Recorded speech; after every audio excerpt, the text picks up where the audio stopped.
செல்ல குழந்தையே, பேரதிர்ஷ்ட நாளில் பேரதிர்ஷ்டத்து செய்தி ஒன்று இன்று இந்த வராகி என் மூலமாக உனக்கு கிடைத்திருக்கின்றது. என் குழந்தையே, இந்த தாயானவள் வாக்கினில் உண்மை இருக்கிறது என்பதையும் நம்பினால் மட்டும் நீ தொடர்ந்து கேட்டால் மட்டும் போதும். ஒரு தெய்வம் உன்னை சுற்றி வருகிறது என்றால் நீ என்ன நினைப்பா? அம்மா, நீதானே என்னை சுற்றி வருகிறாய் என்று. என் குழந்தை, அது ஒரு வகையில் உண்மையாக இருந்தாலும் நான் சொல்ல போகின்ற இந்த தெய்வத்தை நீ வணங்குகின்றாயா இல்லையா என்பதை முதலில் நீ எனக்கு உறுதி செய்ய வேண்டும். இவர்களை வணங்குவது மிகவும் முக்கியமான ஒரு விஷயமாக இருக்கின்றது. அதனால் இவர்களை வணங்குகின்றாயா என்பதையும் முதலில் நீ உறுதி செய்ய விட்டால், ஆனால் நிச்சயமாக இந்த தெய்வம் உன்னை சுற்றி முதலில் வருவதற்கான காரணத்தையும் நீ தெரிந்து கொள்வாய். அவரிடத்திலிருந்து உனக்கு என்ன கிடைக்கப் போகின்றது என்பதையும் நீ தெரிந்து கொள்வாய். என் பிள்ளையே, எப்போதுமே உன்னுடைய வாழ்க்கையில் அத்தனை தெய்வங்களும் உனக்கு துணையாக இருந்தாலுமே ஒரு சிலரை நீ மறந்துவிடத்தான் செய்கின்றாய். எப்போதுமே உன்னுடைய குலதெய்வத்தின் மீது உன் அன்பு அதிகமாக இருக்கிறது. அதற்கு அடுத்தபடியாக உன்னுடைய இஷ்ட தெய்வத்தை நீ வணங்கி கொண்டிருக்கின்றாய். அதற்கும் அடுத்தபடியாக உன்னுடைய முன்னோர்களை வழிபட்டு கொண்டிருக்கின்றாய். கடைசியாக என் குழந்தை, நீ வணங்க வேண்டிய ஒரு தெய்வத்தை நீ மறந்துவிட்டாய் என்றுதான் உன் அம்மா நான் சொல்கின்றேன். என் தங்க பிள்ளையே, உன் தாயானவள் ஒரு விஷயத்தை உன்னிடத்தில் கொண்டு வந்து சேர்க்கிறேன் என்றால் நிச்சயமாக அதில் இருக்கின்றவர்கள் ஆழமான உண்மையை நீ புரிந்து கொண்டு அதை சரியாக உன் வாழ்க்கையில் நடத்த வேண்டும். எல்லாவற்றிற்குமான விளக்கத்தையும் நான் உனக்கு சொல்லிவிட்டேன். அதனால் எந்த ஒரு விஷயத்தையுமே பெரிதாக எடுக்காமல் எதை மட்டும் நீ உறுதியாக செய்தால் போதும். இன்று இந்த வராகி உனக்கு தரக்கூடிய இந்த செய்தியானது நிச்சயமாக இந்த வாழ்க்கையில் மிக பெரிய பலனை கொடுக்க கூடியதாக இருக்கும். உன்னை சுற்றி நடந்த பல விஷயங்களுக்கு உனக்கு தீர்வை கொடுக்க கூடியதாக இருக்கும். இது நாள் வரையிலும் நீ கடந்து வந்த உன்னுடைய கஷ்டங்களை எல்லாம் நிச்சயமாக மேலும் மேலும் அதிகப்படியான ஊக்கத்தை உனக்கு கொடுப்பதற்காக இருக்கும். எல்லாவற்றையும் தாண்டி நீ அதிகப்படியாக இப்போது இருக்கின்ற சூழ்நிலைகள் என்னவென்று ஒரு தாயாக என்னால் புரிந்து கொள்ள முடிகின்றது. ஆனாலும் இதற்கெல்லாம் பிரச்சனைகள் எங்கிருந்து வருகின்றது, அதற்கு என்ன காரணம் என்பதையும் புரிந்து கொள்ள ஆசைப்படுகின்றாய். உன்னை சுற்றி இருக்கின்ற எத்தனையோ விஷயங்கள் உன்னை காயப்படுத்திய போது கூட அதை கண்டு கொள்ளாமல் நீ சென்று கொண்டிருந்தால் மட்டும்தான் உன்னால் இங்கே புரிந்து கொள்ள முடியும் என்பதை புரிந்து கொள்ள வேண்டும் அல்லவா? என் பிள்ளையோ, பணம் அதிகாரம் படைத்த மனிதர்கள் மற்றவர்களை துச்சம் என்று நினைக்கும் வரை யார் வாழ்க்கையிலும் நல்ல நடந்துவிடப் போவதில்லை. எவன் ஒருவன் தன்னிடத்தில் அதிகமாகத்தானே இருக்கின்றது, தமக்கு தேவையாக போக உள்ளதை நாம் செய்ய போகிறோம் என்று சொல்லி அதனை ஓரிடத்தில் ஒப்படைக்கும் போது அதனை நிச்சயமாக எல்லோருமே ஏற்றுக்கொள்ளத்தான் வேண்டும். ஏனென்றால் சுற்றி நடக்கின்ற விஷயங்களை பற்றி சில நேரங்களில் சரியான புரிதல் வராமல் இருப்பதனால்தான் என் குழந்தைக்கு என்ன நடந்தது, ஏது நடந்தது என்பதையும் புரிந்து கொள்ள போய்விட்டது. இனியும் இப்படியே ஒன்றும் தெரியவில்லையே, கவனிக்காமல் சென்று விட்டேன் என்பது போன்ற விஷயங்களை எல்லாம் சொல்லிக்கொண்டு தெரியக்கூடாது. உனக்கு பக்குவம் என்பது வந்து விட்டது. இதற்கு மேலும் நீ என்ன செய்ய போகிறாள் என்கின்ற சூழ்நிலையும் உனக்கு வந்து விட்டது. இதை எல்லாவற்றையும் நீ நல்லபடியாக இருப்பாய் என்று உன் அம்மா உனக்கு நான் ஆசிகளை வணங்குகின்றேன். நான் உன்னோடு இருக்கும் வரை எந்த தீய சக்திகளும் உன்னை விட்டு நெருங்காது. ஆனால் நல்ல சக்தி உன்னை நெருங்க வேண்டும் என்று நினைக்க வேண்டும். நல்ல சக்தியை உன்னுடைய இல்லத்தில் நீ வரவழைக்க வேண்டும். அவர்களின் வருகைக்கு உன் இல்லத்தின் வாசலிலிருந்து எப்போதும் உன்னை வாழ்த்த வேண்டும். என்றுதான் உன் அம்மா நான் சொல்கின்றேன். அப்பேற்பட்டவர் யார்? முதலாவது உன் குலதெய்வத்தை நீ வணங்கி கொண்டிருக்கின்றாய். இரண்டாவதாக உன்னுடைய இஷ்ட தெய்வத்தை வணங்கி கொண்டிருக்கின்றாய். மூன்றாவதாக அமாவாசை நாட்களில் உன்னுடைய முன்னோர்களை வணங்கி கொண்டிருக்கின்றாய்.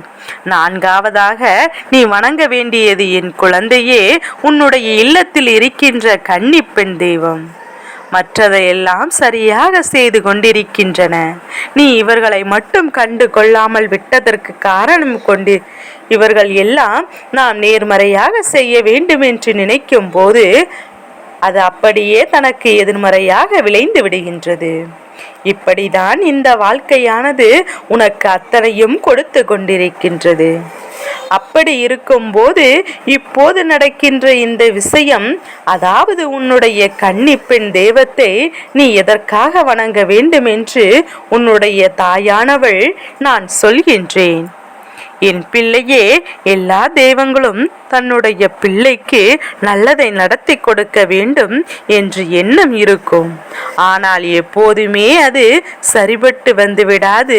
எப்போதுமே அது சரியாக நடக்க முடியாது. நீ கன்னி பெண் தெய்வத்தை வணங்க வேண்டும் என்றால் முதலில் உனக்குள் இருக்கின்ற எண்ணங்களை தெளிவாக வைத்திரு. உனக்குள் எப்போதுமே நான் இருந்து அதை உனக்கு நடத்துவேன் என்று நினைவில் இருக்கட்டும்.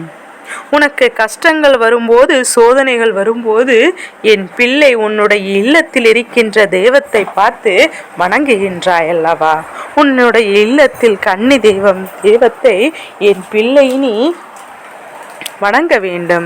அவர்கள் யார் என்று உனக்கு நான் இப்போது சொல்கின்றேன். என் குழந்தை ஒரு பெண்ணானவள் இந்த உலகில் தோன்றி மனம் முடிக்காமல் கன்னி மறைந்தாள். அவள் வழிபாடு பண்பாடும் நம்முடைய கிராமங்களில் எல்லாம் தொடர்ந்து வரும். பெண்களை தெய்வம் வழிபடும் வழக்கம் நம்முடைய தேசத்தில் இருந்து கொண்டிருக்கின்றது. எப்போதுமே இருந்து கொண்டிருக்கின்றது. சக்தி வழிபாடு என்பது நம் தாய் வழிபாடு தான். என் பிள்ளையே, எப்போதுமே இந்த கன்னி தெய்வம் போற்றப்படுவதற்கு பல காரணங்கள் உண்டு. இன்பத்தை கருவாக்கினால் பெண்கள் உயிருக்குள் உயிர் அமர்ந்து மனித குலத்தை விருத்தி அடைய செய்வதற்கு பெண்தான். இந்த காரணத்திலேயே பெண்களை மகா சக்தியாக பார்த்திருக்கின்றார்கள். அந்த காலத்தில் இருந்த மனிதர்கள் தன்னை விட பலம் குன்றிய பெண்ணை பார்த்து பயந்திருக்கின்றார்கள். அவளை கையெடுத்து கும்பிட்டிருக்கின்றார்கள். இந்த பழக்க வழக்கம் வரலாற்றுக்கும் இன்று நிலவும். சற்றுதான் வாழ்க்கையும் ஒரு பெண் இந்த உலகத்தில் தோன்றி அவரின் வாழ்க்கையும் முடியும். அவளுடைய ஆசைகள் எல்லாமே நிறைய ஆசையாக போயிருக்கும் அல்லவா? என் குழந்தையே, இந்த பெண்கள் பெரும்பாலும் அவர்களுடைய சராசரி வாழ்க்கையை தவற விட்டவர்கள் அல்லது துச்சமாக தூக்கி எறிந்தவர்கள்.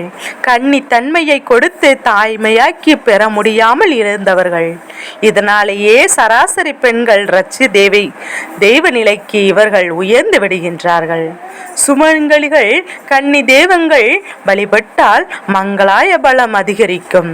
கன்னி பெண்கள் விரைவில் திருமண யோகம் கைகூடும் என்ற பொதுவான நம்பிக்கை இருப்பதால் கன்னியை வணங்கும் வழக்கம் எல்லா இடங்களிலும் இருந்து கொண்டிருக்கின்றது. இந்த தெய்வங்களுக்கு ஆடி மாதம், தை மாதங்களில் சிறப்பான பூஜைகள் செய்வது வழக்கம். பெரும்பாலும் செவ்வாய்க்கிழமை, வெள்ளிக்கிழமையில் இந்த நாட்களில் வணங்குவதை நாம் கடைபிடித்து வருகின்றார்கள்.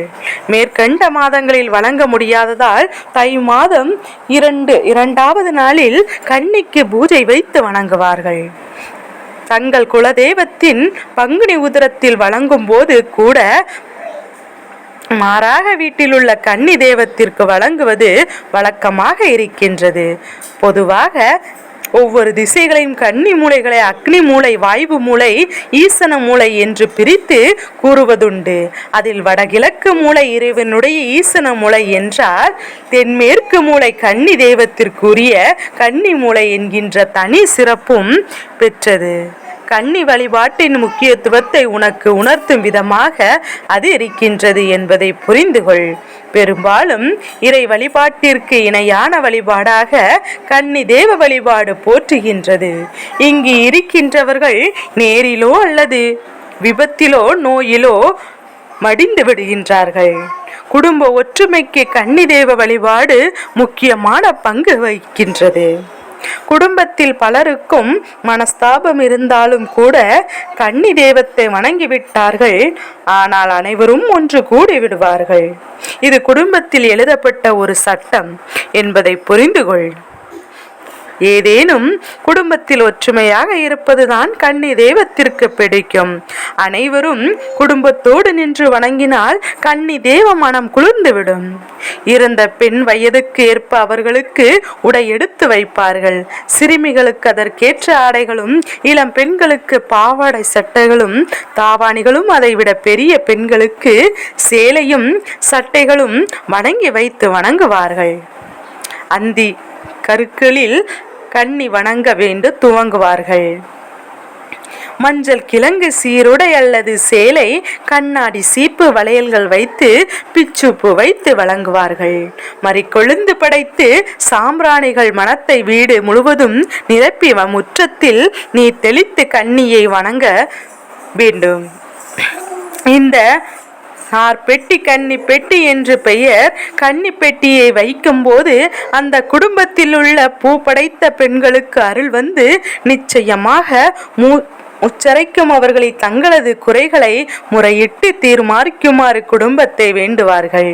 தன்னை மறக்காமல் வழிபட்டால் துயரத்தை போக்கி குடும்பத்தை தலை தோங்க செய்வார்கள். அவரிடமிருந்து அருள்வாக்கு கும்பிடுவதற்கு கிடைக்கும். பின்னர் கன்னி மூலையில் உயரமாக இடத்தில் இளநார் பெட்டியை வைத்து விடுவார்கள்.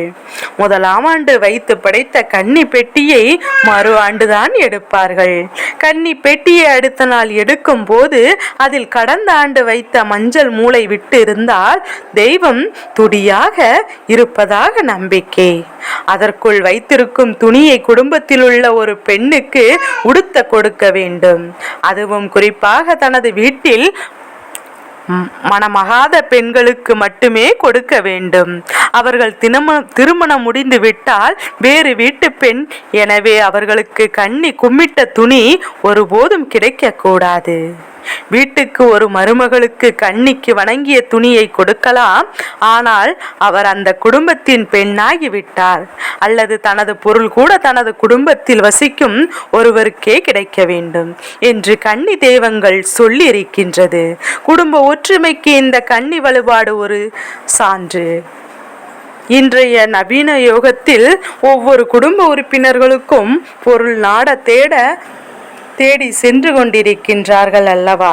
ஏதேனும் ஒரு கல்யாண கோலத்தில் ஒன்று சேர்வது மிகவும் கடினமாக இப்போது மாறிவிட்டது. உறுப்பினர்களை ஒன்று சேர்க்கிறது.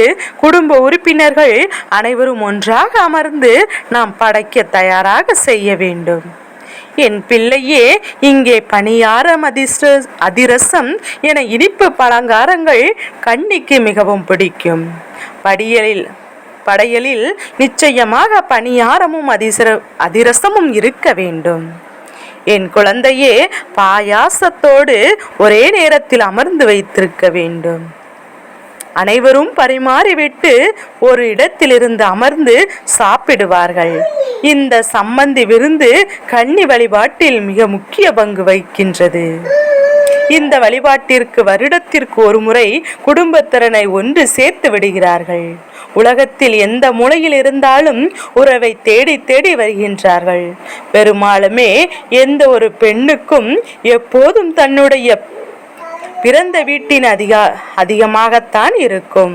கன்னிகளும் ஆசை தம் வீட்டில் அண்ணன் தம்பி என்று உறவு முறைகள் அனைவருக்கும் ஒன்றாக நின்று தம்மை வணங்க வேண்டும். அப்படி வணங்கும் போது மனம் குளிர்ந்து அவர்களுக்கு வேண்டும் வரம் கொடுப்பாள். எல்லா இடங்களிலுமே இது நடந்து கொண்டுதான் இருக்கின்றது. பெரும்பாலும் ஒரு கன்னி தெய்வமானது ஒரு வீட்டில் துடியாக இருக்கிறது என்றால் அந்த வீட்டில் செய்வினை கோளாறுகள் எல்லாம் நீங்கிவிடும். பேய் பிசாசுகள் எதுவும் இருக்காது. நோய் நொடிகள் எதுவும் அண்டாது. குழந்தைகள் திடீரென்று அழுதால் கூட கன்னி பூஜை வைக்கவில்லை என்று கன்னி பயங்கரம் காட்டும் என்று சொல்லுவார்கள். கன்னி தன்னுடைய தேவைகளை குழந்தைகள் மூலமாக பூர்த்தி செய்து கொள்வார்கள் என்றுதான் அர்த்தம். இது அப்படி பலவிதமான பேச்சுகளுக்கு இடமாக்கி விட்டது. குழந்தைகளுக்கு கல்வி செல்வம் கிடைக்கும் போது கன்னியை வணங்கும் போதும் நிச்சயமாக இருக்கின்றது. ஒருவர் தனது வீட்டில் கன்னியை வைத்து வணங்கினால் அவர் வேறு எந்த தெய்வத்தையும் தேடி போக வேண்டிய அவசியம் கிடையாது. கன்னிகளின் கதை பல வேறுபாடு பேச்சுப்பட்டு வந்தாலுமே என் குழந்தை சில கதைகள் ஒருவரின் மனதை உருவாக்குவதாக இருந்துவிடும். ஒரு குடும்பத்தில் தாயும் தலைமகளாய் இருந்த சிறுமி ஒருவள் இறந்து விட்டால் அந்த பெண்ணுக்கு பாவாடை சட்டை எடுத்து வைத்து கும்பிடுவதை வழக்கமாக கொண்டிருக்கின்றார்கள். 23 வருடங்கள் கழித்து ஒரு நாள் அந்த கன்னி பெண் தாயின் கனவில், தாயாகவே எனக்கு 23 வயதாகிட்டு இன்னும் எனக்கு பாவாடை சட்டை தானா, அது எனக்கு போதவில்லையே என்று கண்ணீர் மல்க கேட்க, அந்த ஆண்டு முதல் சேலை சட்டை வணங்கி வைத்து ஆரம்பித்து விடுவார்கள்.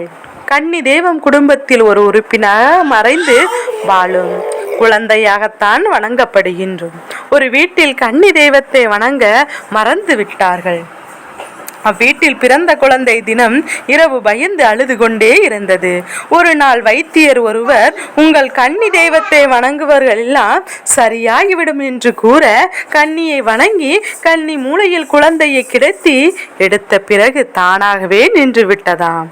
இதுபோல கன்னி தெய்வங்கள் இந்த நவீன யோகத்தை விளங்கி வருகின்றார். பல அற்புதங்களையும் அதிசயத்தையும் கொண்டிருக்கின்றது என்பதை புரிந்து கொண்டு, என் பிள்ளையே, நார்பட்டியானது எங்கு கிடைப்பதில்லை, அது மிகவும் இப்போது கிடைப்பதற்கு அரிதமான ஒரு பொருளாக மாறிவிட்டது. கிராமங்களிலும் வீடுகளிலும் இந்த நார்பட்டி பல வண்ணங்களில் கிடைக்க தொடங்கி இருப்பதை இப்போது வழக்கத்தில் காணலாம். என் குழந்தையே, சொன்ன விஷயம் உனக்கு புரியும் என்று நான் நம்புகின்றேன். கன்னிபெண் தெய்வத்தை வணங்க மறக்காதே. நிச்சயமாக உன் வாழ்க்கையில் பல நன்மைகளை அவர்கள் நடத்த காத்து கொண்டிருக்கும் போது அதை இல்லை என்று ஒருபோதும் வேண்டாம், ஒருபோதும் நீ மறந்துவிடக்கூடாது. கன்னி தெய்வத்தினுடைய அன்பையும் அருளையும் பெற்று இந்த வாழ்க்கையில் நீ எதிர்பார்க்கின்ற விஷயங்களை எல்லாம் உன் இல்லத்தில் நிறைவேற்றிவிட வேண்டும். குலதெய்வத்தை வணங்குகின்றவர்கள் இவர்கள் தெய்வத்தை வணங்குகின்றார்கள். முன்னோர்களுக்கு முக்கியத்துவம் கொடுப்பவர்கள் இந்த கண் பெண்ணி தெய்வத்தை மட்டும் எதுக்கு விடுகின்றார்கள். சரியான நேரம் கிடைத்த போது அவர்களுக்கு அது மறந்து போய் விடுகின்றது. அதனால் என் குழந்தை, இனிமேலாவது இதை நீ சரியாக பின்பற்றி கொண்டிருந்தால் போதும். உன் தாயாவன் அவள் சொன்ன வார்த்தைகளில் உண்மையாக அர்த்தம் இருக்கின்றது என்னவென்று உனக்கு நிச்சயமாக புரிந்துவிடும். இனி எதற்காகவும் என் குழந்தை நீ யோசிக்காதே. தாயானவள் ஒரு விஷயத்தை கொண்டு வந்து சேர்த்திருக்கிறேன் என்று எண்ணும் போது இதிலிருந்து உன் வாழ்க்கைக்கான சந்தோஷத்தையும் நீ பெற்றுக்கொள்வாய். இந்த தெய்வத்தை வணங்கினால் இது போன்ற வாழ்க்கையில் இருந்த கஷ்டங்கள் எல்லாம் நான் அறிந்து இந்த வராகி இதை தெரிந்து கொண்ட பிறகும் கூட அப்படியே செல்ல மனமில்லாமல் உன்னிடத்தில் விட மாட்டேன். இப்போது இதனை சொல்லிவிட வேண்டும் என்று இருக்கின்றேன். இங்கு முக்கியமான தெய்வங்கள் 4 தான். உன்னுடைய குலதெய்வம், உன்னுடைய இஷ்ட தெய்வம், உன்னுடைய முன்னோர்கள், உன்னுடைய கன்னி பெண் தெய்வம். இவரின் 4 பேருடைய ஆசைகளையும் ஒருபோதும் என் குழந்தை நீ மறந்துவிடக்கூடாது. யார் தடுத்தாலும் சரி உனக்கு கிடைத்தே தீரும் என்பதையும், இந்த தாயானவளின் அன்பு உனக்கு கிடைத்து கொண்டிருக்கின்ற போது இது போன்ற ஒரு விஷயம், இது போன்ற ஒரு சந்தோஷம் உனக்கு கிடைக்க வேண்டும் என்று மனதார எண்ணி அவர்களை வழிபட்டால் நிச்சயமாக உன்னுடைய குடும்பத்தில் இருக்கின்ற பலவிதமான கஷ்டங்கள் எல்லாம் நீங்கி குடும்பத்தில் ஒற்றுமை நிச்சயமாக அதிகரிக்கும். இங்கு எல்லோருக்கும் இருக்கின்ற இதையெல்லாம் செய்வது உன்னால் முடிந்த விஷயம் மட்டுமல்லாது சிறிதளவு செய்ய இருக்கின்றது என்று தொடங்கினால் போதும். குறைந்தபட்சம் துணியாவது அவர்களுக்கு எடுத்து வைத்து அவரை வழிபட்டால் மனம் குளிர்ந்து எப்போதுமே உன் இல்லத்தில் இருந்து கொண்டிருப்பார்கள். உனக்கான நல்ல ஆசிகளை வழங்கி கொண்டிருப்பார்கள் என்பதை புரிந்து கொள்ள வேண்டும். என் பிள்ளை, இந்த தை மாதத்தில் ஆடி மாதத்தில் இந்த கன்னி பெண் தெய்வத்திற்கு கடைசி மாதம் வரை நீ பூஜைகள் செய்யலாம். என் குழந்தையே, இந்த தெய்வங்களின் ஆசீர்வாதங்கள் எப்போதும் என் குழந்தைக்கு உண்டு.